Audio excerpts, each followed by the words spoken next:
Good evening students. ये जो question है क्लास 9 सर्कल का है, एक्सरसाइज 12B RS अग्रवाल। इस क्वेश्चन में लिखा हुआ है in the given figure angle BAC equals to 30 degree so that BC is equal to the radius of the circle of triangle ABC whose centre is O। तो इसको हम लोग कैसे बनाएंगे?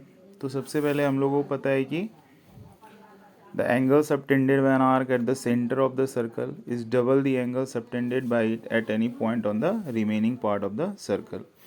ये जो आर्क BC है, ये सेंटर पे जो है इसी आर्क के द्वारा रेस्ट पॉइंट पे जो एंगल बनाया गया है उसका डबल होगा। दैट मीन्स कि जब इसको सॉल्व करेंगे हम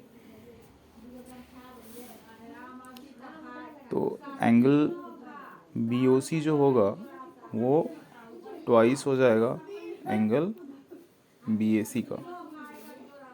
तो यहाँ पे हम रीज़न क्या दे सकते हैं कि चूँकि आर्क BC है BOC बना रहा है सेंटर पे और BAC जो है वो रेस्ट पार्ट पे बना रहा है, ये रीज़न होगा। तो 2 BAC कितना हो गया 30 इंटू 2 कितना हो गया 60 डिग्री। इसके बाद हम लोग को क्या करना है, since OB is equal to OC is equal to radius. क्या है ये? Radius of the same circle. इसका मतलब क्या हुआ कि जब OB बराबर OC है तो जो OBC है वो आइसोसेलेस ट्राइंगल हो गया। It means OBC is an isosceles triangle. तो आइसोसेलेस ट्राइंगल का क्या होता है? OBC आइसोसेलेस ट्राइंगल है, OB is equal to OC है। इसका मतलब ये बेस एंगल इसका क्या होता है? इक्वल होता है।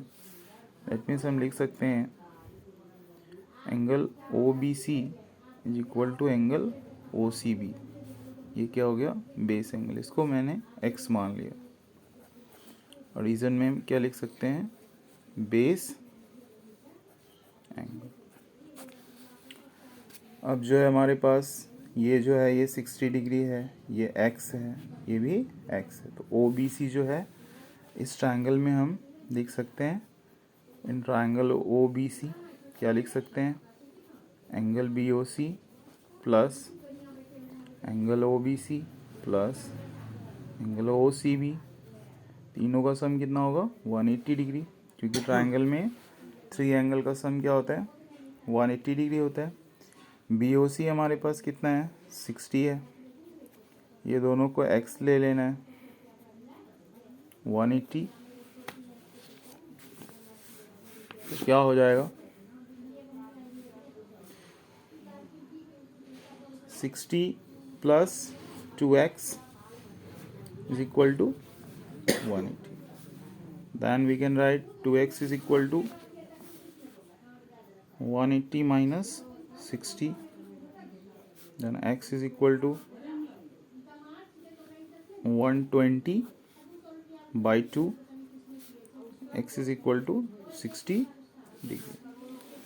तो हम क्या देख रहे हैं कि इस ट्रायंगल BOC ट्रायंगल में हमारा BOC 60 था, बाकी OBC और OCB जो है ये दोनों भी 60 आ चुका है। इसका मतलब क्या हो गया कि angle BOC is equal to angle OBC is equal to angle OCB, 3 angle 60।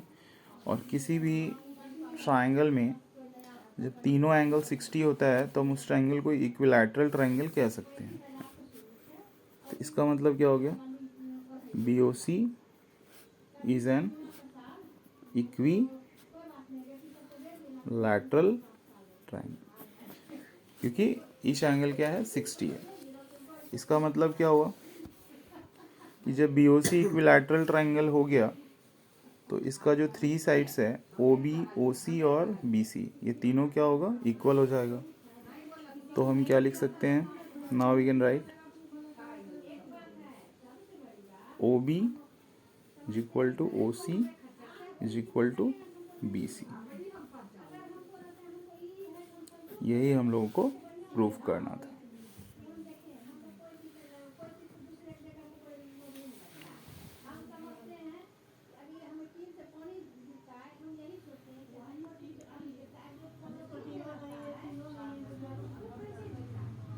Thank you.